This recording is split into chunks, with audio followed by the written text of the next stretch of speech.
यह है वाराणसी। महात्मा गौतम बुद्ध सारनाथ से आगे आते हैं वाराणसी। वाराणसी में महात्मा गौतम बुद्ध की मुलाकात होती है एक व्यापारी के पुत्र यश से। महात्मा गौतम बुद्ध यश को बौद्ध धर्म में दीक्षित करते हैं और देखते ही देखते वाराणसी में महात्मा गौतम बुद्ध के शिष्यों की संख्या हो जाती है 60। वाराणसी में ही महात्मा गौतम बुद्ध संघ की स्थापना करते हैं और संघ के नियम में प्रथम नियम था कि संघ में केवल पुरुषों को ही प्रवेश दिया जाएगा और सदस्यता हेतु न्यूनतम आयु सीमा 18 वर्ष होगी।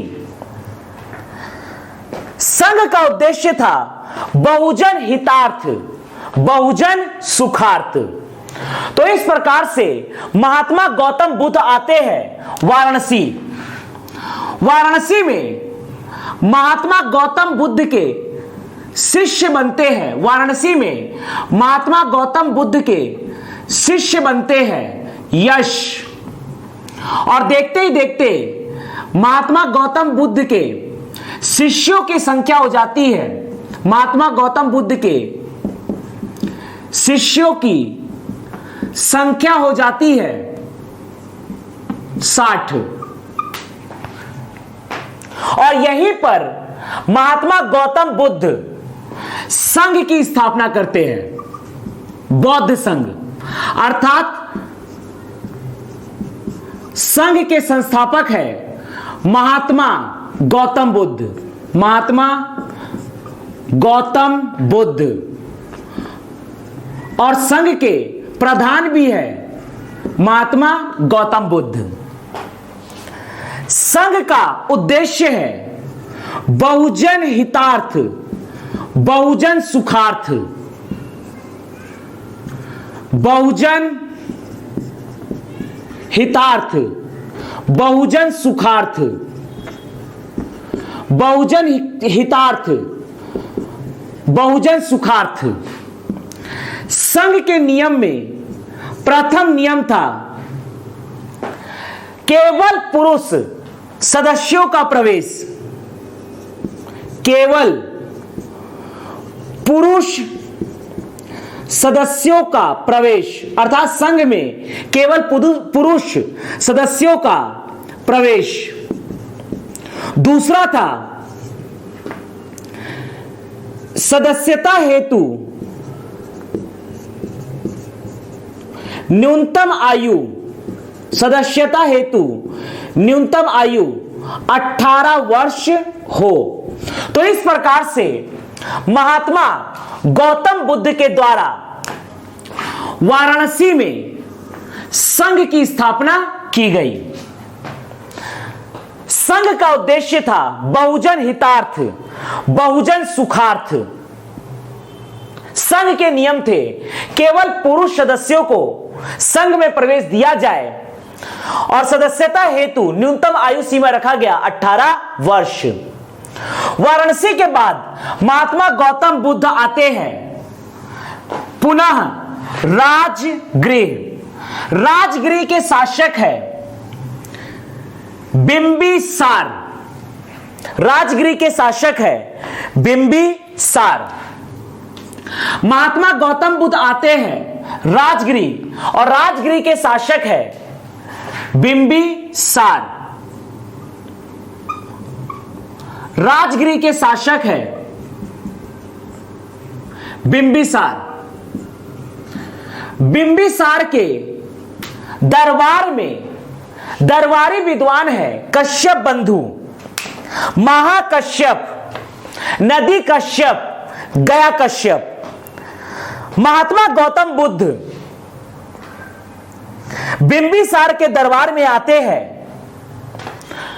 और यहां पर महात्मा गौतम बुद्ध तथा कश्यप बंधु, महाकश्यप, नदी कश्यप, गया कश्यप के बीच अपने ज्ञान का शास्त्रार्थ किया जाता है और अंततः महात्मा गौतम बुद्ध अपने ज्ञान से कश्यप बंधुओं को पराजित करते हैं और उन्हें बौद्ध धर्म में दीक्षित करते हैं।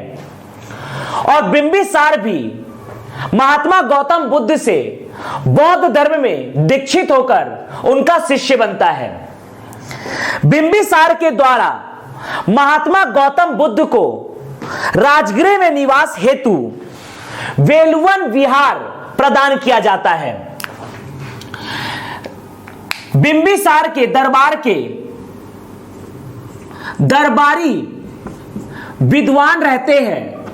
विद्वान रहते हैं कश्यप बंधु अर्थात महाकश्यप नदी कश्यप तथा गया कश्यप। इन कश्यप बंधुओं को महात्मा गौतम बुद्ध अपने ज्ञान से पराजित करके इन्हें बौद्ध धर्म में दीक्षित करते हैं। तो इस प्रकार से राजगृह में महात्मा गौतम बुद्ध के शिष्य बनते हैं बिंबिसार तथा कश्यप बंधु अर्थात महाकश्यप, नदी कश्यप और गया कश्यप। बिंबिसार के द्वारा महात्मा गौतम बुद्ध को वेलुवन विहार प्रदान किया जाता है। बिंबिसार के द्वारा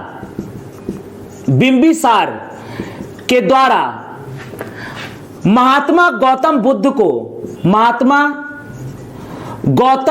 को भेंट स्वरूप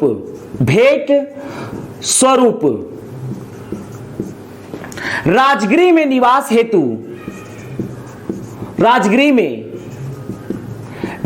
हेतु वेलुवन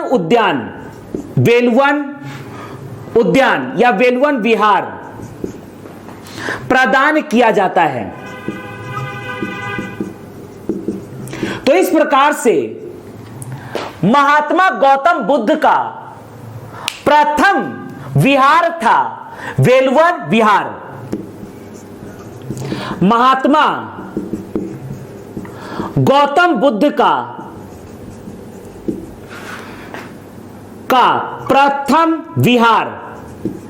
प्रथम विहार था वेलुवन विहार और इसे प्रदान किया था शासक बिंबिसार ने राजगृह में। इसके बाद राजगृह से महात्मा गौतम बुद्ध एक बार अपने घर लुम्बिनी जाते हैं। राजगृह के बाद महात्मा गौतम बुद्ध लुम्बिनी जाते हैं और जब महात्मा गौतम बुद्ध लुम्बिनी आते हैं तो इस समय इनके भाई नंदी का राज्य तिलक समारोह चल रहा था। सभी घर वाले महात्मा गौतम बुद्ध को देखते हैं और पहचान लेते हैं और देखते हैं कि सिद्धार्थ अब एक सन्यासी बन चुका है। महात्मा गौतम बुद्ध से लुम्बिनी में मुलाकात होती है शुद्धोदन की, माता महाप्रजापति गौतमी की, भाई नंदी की, बहन नंदा की तथा चचेरा भाई देवदत्त की। जब महात्मा गौतम बुद्ध लुम्बिनी आते हैं तो इस समय नंदी का राज तिलक समारोह चल रहा होता है। नंदी महात्मा गौतम बुद्ध से कहते हैं कि मुझे भी बौद्ध धर्म में दीक्षित होना है। लेकिन महात्मा गौतम बुद्ध नंदी से कहते हैं कि तुम्हारे ऊपर इस साम्राज्य की जिम्मेदारी है, और उसे बौद्ध धर्म में दीक्षित करने से मना कर देते हैं। लेकिन नंदी के द्वारा गौतम बुद्ध से पुनः आग्रह किया जाता है। तब महात्मा गौतम बुद्ध संघ में एक नया नियम जोड़ते हैं कि संघ में प्रवेश से पहले जो भी सदस्य संघ में प्रवेश करना चाहता है उसे अपने पिता की आज्ञा लेनी होगी। तो इस प्रकार से महात्मा गौतम बुद्ध अपने जीवन काल में पहुंचते हैं लुम्बिनी। महात्मा गौतम बुद्ध का लुम्बिनी आगमन, महात्मा गौतम बुद्ध का लुम्बिनी आगमन, लुम्बिनी आगमन। जब महात्मा गौतम बुद्ध लुम्बिनी पहुंचते हैं तो इस समय नंदी का राज्य तिलक समारोह चल रहा था, और नंदी को महात्मा गौतम बुद्ध बौद्ध धर्म में दीक्षित करने से मना करते हैं। लेकिन नंदी के पुनः आग्रह से महात्मा गौतम बुद्ध संघ में एक नया नियम जोड़ते हैं, संघ में एक नया नियम जोड़ते हैं, पिता की अनुमति, पिता की अनुमति। और अंततः नंदी अपने पिता शुद्धोदन से बौद्ध धर्म में दीक्षित होने हेतु आज्ञा पाकर महात्मा गौतम बुद्ध से बौद्ध धर्म में दीक्षित होते हैं। तो इस प्रकार से लुम्बिनी में महात्मा गौतम बुद्ध के शिष्य बन जाते हैं भाई नंदी तथा चचेरा भाई देवदत्त। माता महाप्रजापति गौतमी भी महात्मा गौतम बुद्ध से कहती है कि मुझे भी बौद्ध धर्म में दीक्षित होना है। लेकिन महात्मा गौतम बुद्ध कहते हैं कि आप महिला है और संघ में महिला का प्रवेश निषेध है। अंततः महाप्रजापति गौतमी का लुम्बिनी में संघ में प्रवेश नहीं हो पाता है, अर्थात वह चूंकि महिला है इसलिए उन्हें प्रवेश नहीं दिया जाता है। महाप्रजापति गौतमी, महाप्रजापति गौतमी को लुम्बिनी में प्रवेश नहीं दिया जाता है, संघ में प्रवेश नहीं दिया जाता है।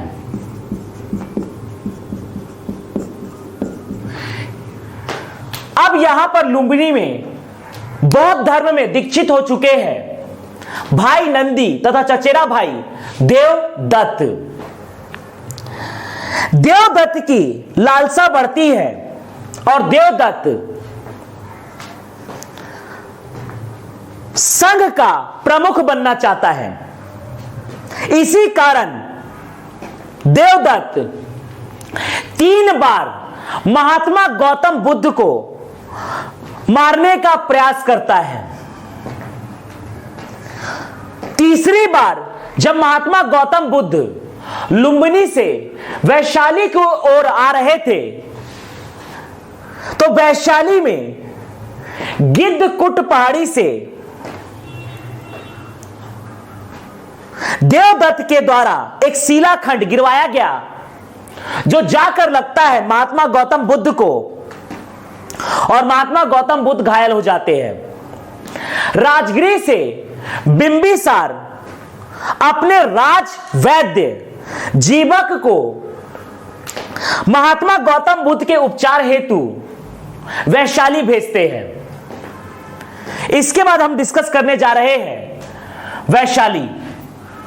यह आपका पकड़ना है वैशाली, ध्यान। इसके बाद हम डिस्कस करने जा रहे हैं वैशाली। लुम्बिनी में महात्मा गौतम बुद्ध, भाई नंदी तथा चचेरे भाई देवदत्त को बौद्ध धर्म में दीक्षित करते हैं। लेकिन देवदत्त महात्मा गौतम बुद्ध को हटाकर संघ का प्रमुख बनना चाहता है।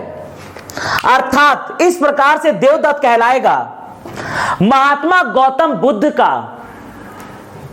प्रथम विद्रोही। और महात्मा गौतम बुद्ध पर 3 बार प्रहार करवाता है देवदत्त। महात्मा गौतम बुद्ध जब लुम्बिनी से वैशाली आ रहे होते हैं तो देवदत्त गिद्धकूट पहाड़ी से एक शिलाखंड को महात्मा गौतम बुद्ध के ऊपर गिरवाता है। हालांकि महात्मा गौतम बुद्ध बच जाते हैं और घायल हो जाते हैं। राजगृह से बिंबिसार अपने राजवैद्य जीवक को महात्मा गौतम बुद्ध के उपचार हेतु वैशाली भेजते हैं। तो इस प्रकार से महात्मा गौतम बुद्ध आते हैं वैशाली, और वैशाली में महात्मा गौतम बुद्ध के ऊपर होता है प्रहार। तीसरी बार, 2 बार प्रहार हो चुका है देवदत्त का, अब तीसरी बार गिद्धकूट पहाड़ी से एक शिलाखंड को गौतम बुद्ध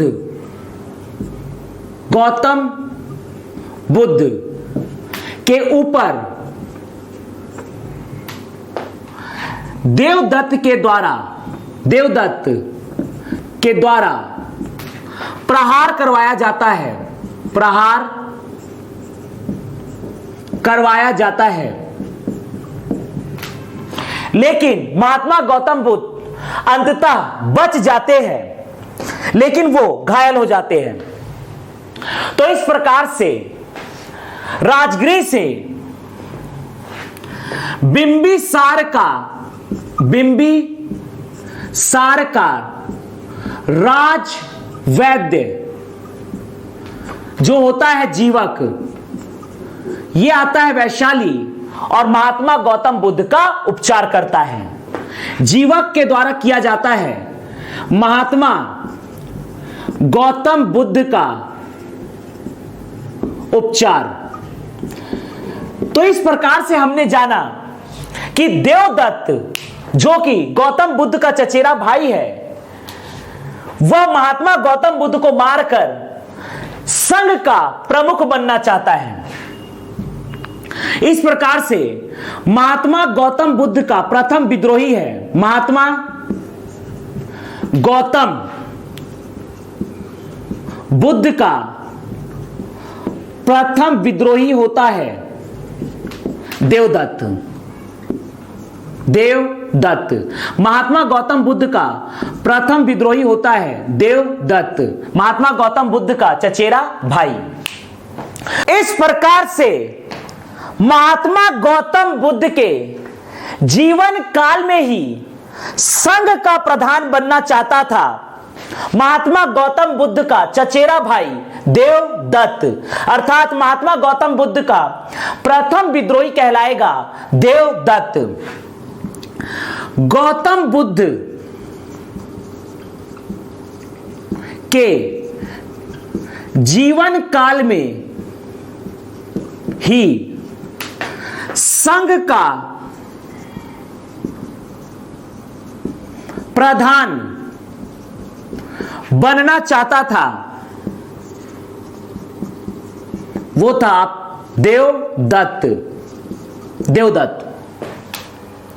वैशाली में महात्मा गौतम बुद्ध के शिष्य थे आनंद और उपाली, जो कहलाते हैं महात्मा गौतम बुद्ध के प्रिय शिष्य। वैशाली में महात्मा गौतम बुद्ध के प्रिय शिष्य थे महात्मा गौतम बुद्ध के वैशाली में प्रिय शिष्य थे आनंद और उपाली। महात्मा गौतम बुद्ध के प्रिय शिष्य थे आनंद और उपाली। शिष्य आनंद ने महात्मा गौतम बुद्ध से अनुग्रह किया कि संघ में महिलाओं को भी प्रवेश देना चाहिए और अंततः महात्मा गौतम बुद्ध आनंद के अनुग्रह पर संघ में एक नया नियम जोड़ते हैं कि संघ में महिलाओं को प्रवेश दिया जाएगा। महात्मा गौतम बुद्ध के परम शिष्य आनंद के अनुग्रह पर महात्मा गौतम बुद्ध ने संघ में एक नया नियम जोड़ा। संघ में महिलाओं का प्रवेश संघ में महिलाओं को प्रवेश दिया जाएगा। इसके लिए महात्मा गौतम बुद्ध से अनुग्रह किया था। इसके लिए महात्मा गौतम बुद्ध से अनुग्रह किया था शिष्य आनंद ने। महात्मा गौतम बुद्ध ने शिष्य आनंद के अनुग्रह पर संघ में एक नया नियम जोड़ा कि संघ में महिलाओं को प्रवेश दिया जाएगा। और इसी के साथ महात्मा गौतम बुद्ध ने अपनी माता महाप्रजापति गौतमी को सबसे पहले बौद्ध धर्म में दीक्षित किया। अर्थात महात्मा गौतम बुद्ध की प्रथम शिष्या है महात्मा गौतम बुद्ध की ही माता महाप्रजापति गौतमी जो कहलाएंगी महात्मा गौतम बुद्ध की प्रथम शिष्या। इसके साथ ही महात्मा गौतम बुद्ध ने वैशाली में अपनी पत्नी यशोधरा, बहन नंदा तथा वैशाली की राजवधु आम्रपाली को भी बौद्ध धर्म में दीक्षित किया। अर्थात इनकी अन्य शिष्या बनी महात्मा गौतम बुद्ध की पत्नी यशोधरा, महात्मा गौतम बुद्ध की बहन नंदा तथा वैशाली की राजवधु आम्रपाली। तो इस प्रकार से वैशाली में शिष्य आनंद के अनुग्रह पर महात्मा गौतम बुद्ध ने संघ में एक नया नियम जोड़ा कि संघ में महिलाओं को प्रवेश दिया जाएगा।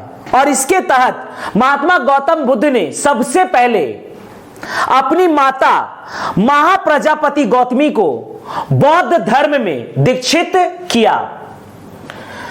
इसके बाद महात्मा गौतम बुद्ध आते हैं उत्तर प्रदेश के वत्स राज्य के राजधानी कौशाम्बी। ध्यान दीजिएगा, आगे हम डिस्कस करने जा रहे हैं कौशाम्बी।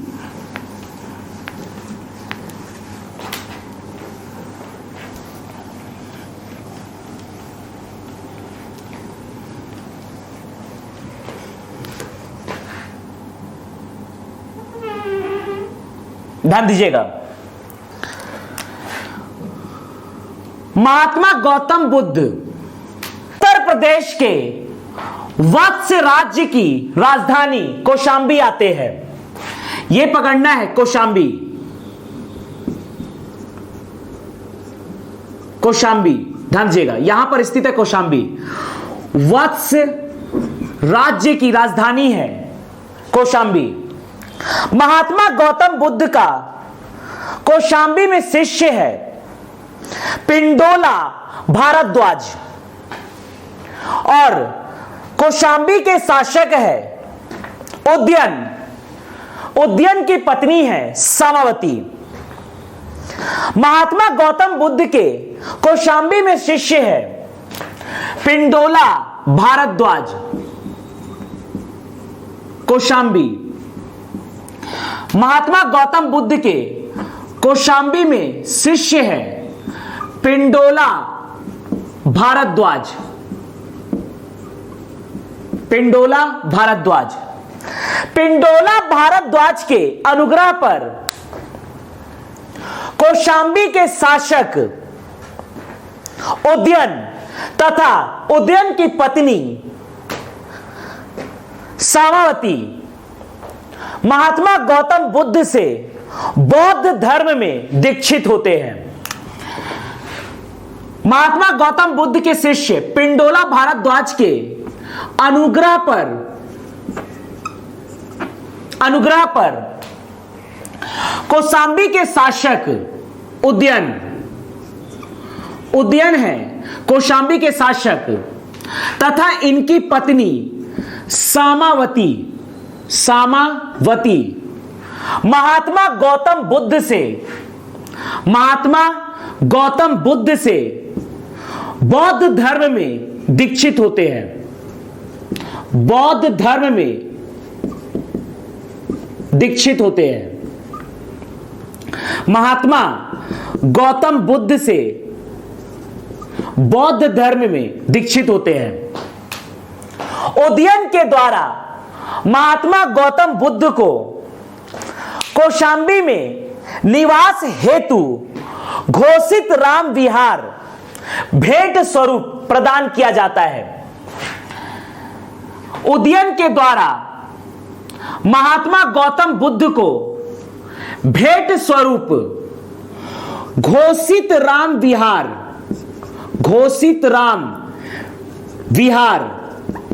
प्रदान किया जाता है। कौशांबी में ध्यान, यह आपका है कौशांबी। कौशांबी में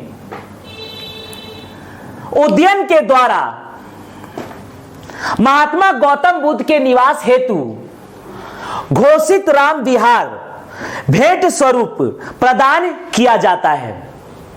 कौशांबी में महात्मा गौतम बुद्ध के शिष्य है पिंडोला भारद्वाज। पिंडोला भारद्वाज के अनुग्रह पर कौशांबी के शासक उदयन तथा उनकी पत्नी सामावती महात्मा गौतम बुद्ध से बौद्ध धर्म में दीक्षित होते हैं। उदयन के द्वारा महात्मा गौतम बुद्ध को कौशांबी में निवास हेतु घोषित राम विहार भेंट स्वरूप प्रदान किया जाता है। इसके बाद आगे चलते हैं श्रावस्ती। आगे हम डिस्कस करने जा रहे हैं श्रावस्ती। कौशल राज्य की राजधानी है श्रावस्ती। ध्यान देगा, कौशल राज्य की राजधानी है श्रावस्ती। यहां पकड़ना है कौशल राज्य की राजधानी श्रावस्ती। यह पकड़ना है श्रावस्ती। यह आपका है कौशल राज्य की राजधानी श्रावस्ती। कौशल राज्य की राजधानी है श्रावस्ती। महात्मा गौतम बुद्ध ने अपना सर्वाधिक उपदेश श्रावस्ती में दिया है। महात्मा गौतम बुद्ध के जीवन का सर्वाधिक 21 वर्ष श्रावस्ती में व्यतीत हुआ है। यह है श्रावस्ती। अगला हम डिस्कस करने जा रहे हैं श्रावस्ती। कौशल राज्य की राजधानी है श्रावस्ती। महात्मा गौतम बुद्ध ने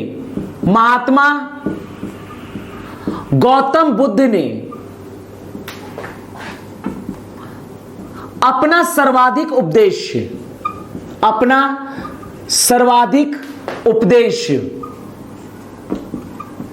श्रावस्ती में दिया है।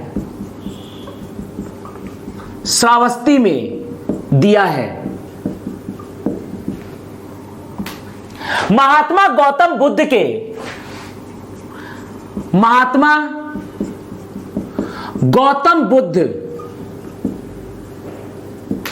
के जीवन का के जीवन काल का 21 वर्ष श्रावस्ती में व्यतीत हुआ है, श्रावस्ती में व्यतीत हुआ है। अर्थात महात्मा गौतम बुद्ध ने अपना सर्वाधिक जीवन श्रावस्ती में व्यतीत किया है। यह है श्रावस्ती। श्रावस्ती के शासक प्रसेनजीत तथा प्रसेनजीत की पत्नी है मल्लिका। श्रावस्ती में महात्मा गौतम बुद्ध के शिष्य हैं। श्रावस्ती में महात्मा गौतम बुद्ध के शिष्य अनाथ पिंडक थे। अनाथ पिंडक के अनुग्रह पर श्रावस्ती के शासक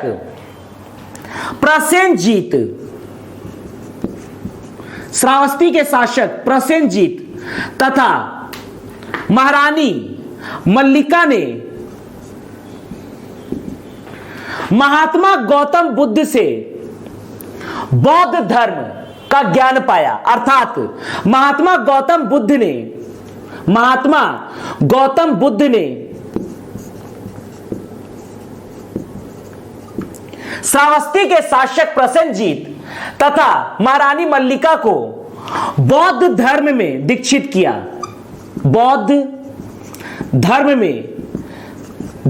किया। तो इस प्रकार से प्रसेनजीत तथा मल्लिका महात्मा गौतम बुद्ध के शिष्य बने। प्रसेनजीत ने महात्मा गौतम बुद्ध के निवास हेतु श्रावस्ती में पूर्वाराम विहार भेंट दिया था। इसी प्रकार से अनाथ पिंडक ने भी महात्मा गौतम बुद्ध को श्रावस्ती में निवास हेतु जेतवन विहार भेंट दिया था। श्रावस्ती में महात्मा गौतम बुद्ध को प्रसेनजीत के द्वारा पूर्वाराम विहार, जबकि अनाथ पिंडक के द्वारा जेतवन विहार भेंट दिया गया था। महात्मा गौतम बुद्ध एक दिन प्रातःकाल श्रावस्ती में भ्रमण कर रहे थे। एक डाकू महात्मा गौतम बुद्ध के सामने आता है और उन्हें मारने की कोशिश करता है। लेकिन महात्मा गौतम बुद्ध के सानिध्य में जैसे ही अंगुलीमाल नामक डाकू आता है, उसका हृदय परिवर्तित हो जाता है और अंततः श्रावस्ती में ही अंगुलीमाल नामक डाकू को महात्मा गौतम बुद्ध बौद्ध धर्म में दीक्षित करते हैं। श्रावस्ती में ही महात्मा गौतम बुद्ध अंगुलीमाल नामक एक डाकू को श्रावस्ती में बौद्ध धर्म में दीक्षित करते हैं। महात्मा गौतम बुद्ध ने अपना सर्वाधिक उपदेश श्रावस्ती में दिया है। महात्मा गौतम बुद्ध के जीवन का 21 वर्ष श्रावस्ती में व्यतीत हुआ है। श्रावस्ती में महात्मा गौतम बुद्ध के शिष्य थे अनाथ पिंडक के अनुग्रह पर श्रावस्ती के शासक प्रसेनजीत तथा मल्लिका ने बौद्ध धर्म को अपनाया। अर्थात महात्मा गौतम बुद्ध के द्वारा प्रसेनजीत तथा मल्लिका को बौद्ध धर्म में दीक्षित किया गया। प्रसेनजीत के द्वारा महात्मा गौतम बुद्ध को पूर्वाराम विहार भेंट स्वरूप प्रदान किया गया तथा अनाथ पिंडक के द्वारा जेतवन विहार भेंट स्वरूप प्रदान किया गया। अंगुलीमाल नामक डाकू को श्रावस्ती में ही महात्मा गौतम बुद्ध ने बौद्ध धर्म में दीक्षित किया था। श्रावस्ती से आगे बढ़ते हैं पावा, ध्यान दीजिएगा।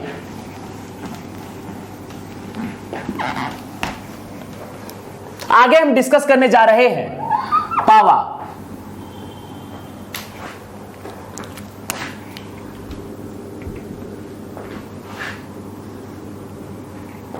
ये पकड़ना है पावा।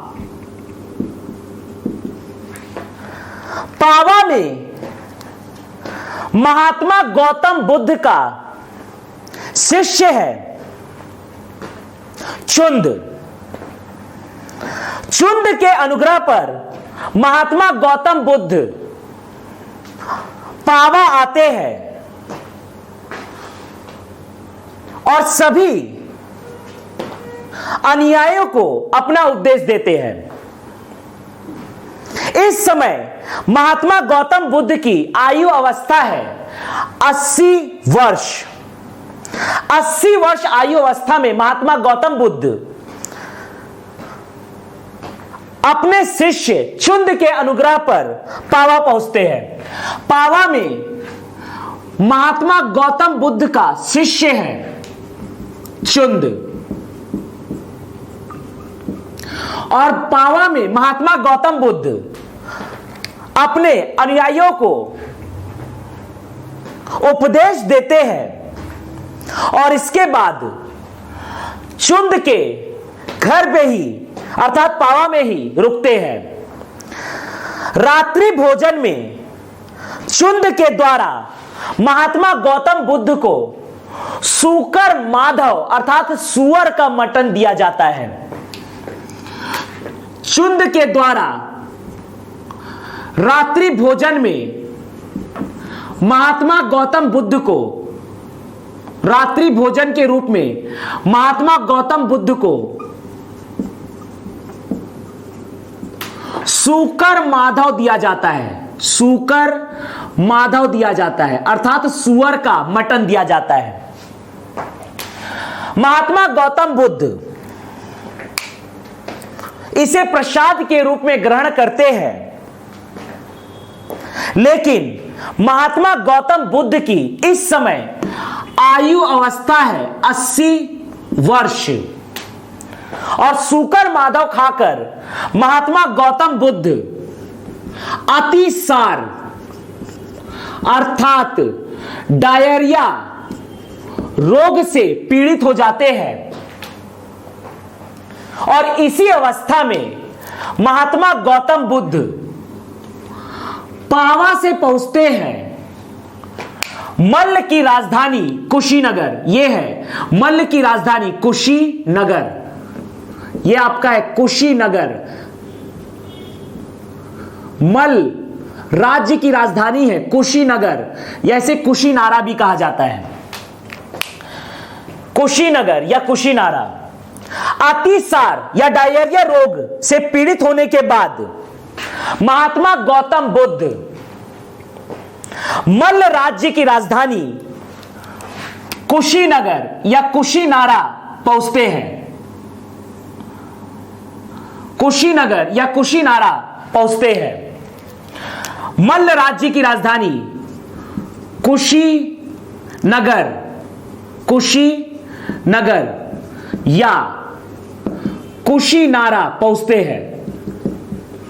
मल्ल राज्य की राजधानी कुशीनगर या कुशीनारा पहुंचते हैं और यहां पर अपने शिष्य सुभद्र को अपना अंतिम उपदेश देते हुए निर्वाण को प्राप्त करते हैं, अर्थात महात्मा गौतम बुद्ध की मृत्यु हो जाती है। तो इस प्रकार से कुशीनगर में महात्मा गौतम बुद्ध की मृत्यु होती है 483 ईसा पूर्व को, अर्थात महात्मा गौतम बुद्ध की आयु अवस्था है 80 वर्ष। इस प्रकार से महात्मा गौतम बुद्ध ने अपना अंतिम उपदेश दिया अपने शिष्य सुभद्र को। अपने शिष्य सुभद्र को इस प्रकार से महात्मा गौतम बुद्ध 80 वर्ष आयु अवस्था में 483 ईसा पूर्व को शिष्य सुभद्र को अपना अंतिम उपदेश देते हुए निर्वाण को प्राप्त करते हैं, अर्थात कुशीनगर में महात्मा गौतम बुद्ध की मृत्यु हो जाती है। तो इस प्रकार पावा में शिष्य चुंद के द्वारा महात्मा गौतम बुद्ध को रात्रि भोजन में सूकर माधव दिया जाता है।